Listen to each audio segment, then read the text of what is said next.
रहीम अस्सलाम वालेकुम। उम्मीद करो तमाम दोस्त खरीद से होंगे। मैं हूं आपका अपना मेज़बान मोहम्मद बिलाल। अल्लाह के फजल और करम से आज अपनी प्यार सी यूट्यूब फैमिली कर बहुत उम्दा और मज़ेदार खस्ता डिश लेकर हाजिर हुए हैं। अज असी अगू सर्दियाँ दी पई ना साडे वीवरां नूं नमकीन चीज़ भी बना के देनी चाहिए। अज असी आलू के गोल गोल स्लाइस बनावांगे, वो भी बेसन तलाई करेंगे। बहुत ही उम्दा और मज़ेदार और क्रंचपन वाली बनेगी रेसिपी। अगर जनाब अभी तक हमारे चैनल को सब्सक्राइब नहीं किया तो जल्दी से कर दीजिए। आप लोगों की तरफ हमारे लिए इनाम और प्यार और मोहब्बत होती है और आप तमाम दोस्तों को तहे दिल की गहराई से शुक्रिया अदा करते हैं। हमारे चैनल पे 1400 सब्सक्राइबर कंप्लीट हो चुके हैं। इसी तरह अपनी मोहब्बत दिखाते रहें और आप लोगों का प्यार हमें चाहिए। तो बिना टाइम वेस्ट किए चलते हैं वीडियो की तरफ और विलेज होम लाइफ आप लोगों को साथ शेयर करेंगे। अल्हम्दुलिल्लाह वीवर है खूबसूरत जैसी आलू दो ले लें। नवा आलू आए हुए अजकल ये आलू असी लै लैने तो इन्हों की उतली छिलड़ वगैरह असी उतारने नाले वेसन है। तो उस तो बाद तुहानू कंडीशन विखाईने। अल्हम्दुलिल्लाह वीवर है खूबसूरत जी आलू लै लिया। इस आलू की असी दरम्यान ही चो कटिंग नहीं करनी, ये इस तरह असी गोल गोल स्लाइस करने। बिस्मिल्लाहिर्रहमानिर्रहीम।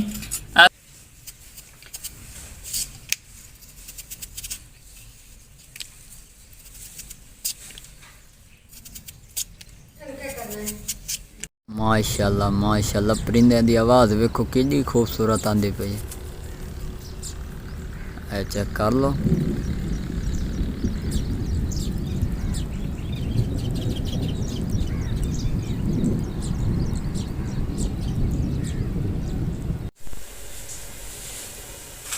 अल्हम्दुलिल्लाह वीवर चेक कर लो। गोल गोल असी स्लाइस बना लें। बहुत ही खूबसूरत इनकी लुक नजर आती पई है। हुण असी इहदे थोड़े जे नमक तोलांगे ताकि खूबसूरती कण और इहदे एक प्यारे जे टेस्ट आ जाए। ये चेक कर लो जरी बुरी इहदे नमक असी ला दिता है। उस तो बाद ये बेसन की तैयारी भी कर देने। 2 मिनट इन्हें छोड़ देने आप ताकि टेस्ट में प्यारा जी आ जाए। हाफ टी स्पून इहदे नमक जाएगा। उस तो बाद हाफ टी स्पून इहदे कलर जाएगा। जरदा कलर यूज़ करना ताकि एक प्यारा जो फ्लेवर इहदे आ जाए। ये 1 कप इहदे बेसन आई पिया ते विच रंग ही पिया। इहदे क्रंची बन सी। तुसी इस तरह तैयार करना। ये चेक कर लो। थोड़ा थोड़ा पानी पाना, इनू अच्छी तरह मिक्स कर लेना। ये चेक कर लो। ये वीवर तुसी इनू बिल्कुल पतला नहीं करना तो ना ही ज़्यादा गाढ़ा करना। हसबे ज़रूरत तुसी तैयार करना अपनी मिकदार के मुताबिक। ये चेक कर लो। इनू असी अच्छी तरह तैयार कर लेने बैटर नू। अग साडी पिछू रेडी है पे बर्तन उत्ते पिया। इंशाल्लाह तुहानू मज़ा आएगा।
अल्हम्दुलिल्लाह जी घ्यो साडा फुल गर्म हो चुका है। बैटर बन चुका है। इहदे इस तरह आलू का स्लाइस फटना है।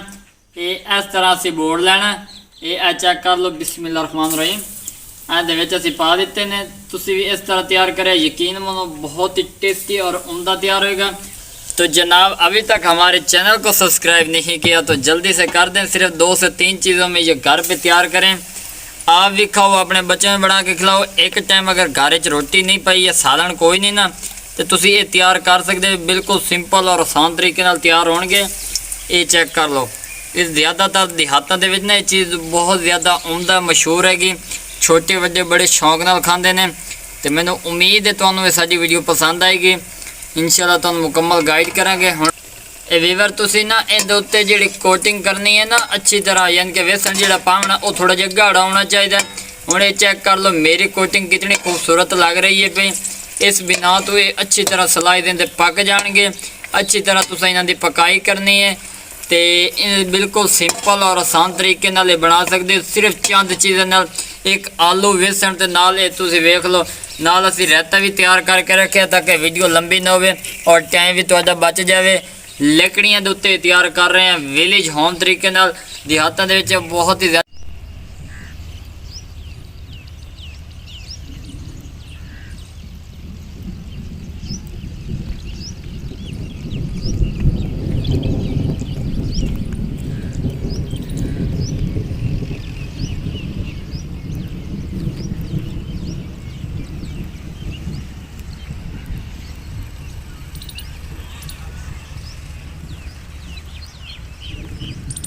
अल्हम्दुलिल्लाह अल्हम्दुलिल्लाह फाइनली वीवर है अखीरला पूरा सीन पा दिता है। वक्फे नाल तैयार कर रहे हैं ताकि थोड़ा टाइम भी बच जाए।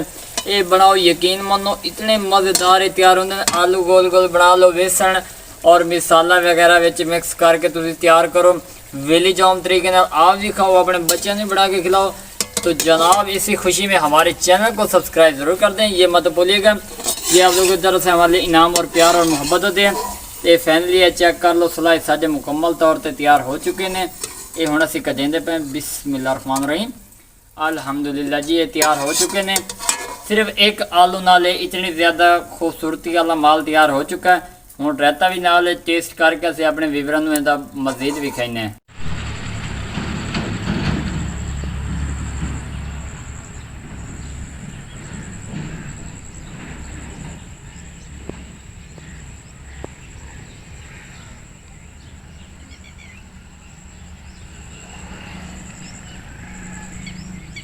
या अल्लाह सुबहान अल्लाह, मेरे अल्लाह की शान रहमता और बरकता। तो व्यूअर फाइनली तैयार हो चुका है। बहुत ही क्रिस्पी आलू वाले स्लाइस बन चुके हैं।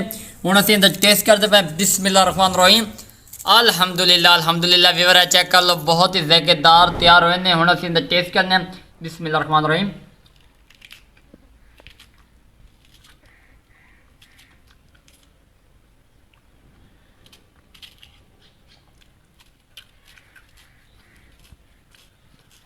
अल्हम्दुलिल्लाह अल्हम्दुलिल्लाह, अल्लाह के फजल और करम के नाल बहुत उम्दा मज़ेदार तैयार हो। अगर वीडियो पसंद आई हो तो जनाब चैनल का सब्सक्राइब लाइक शेयर जरूर कर देना।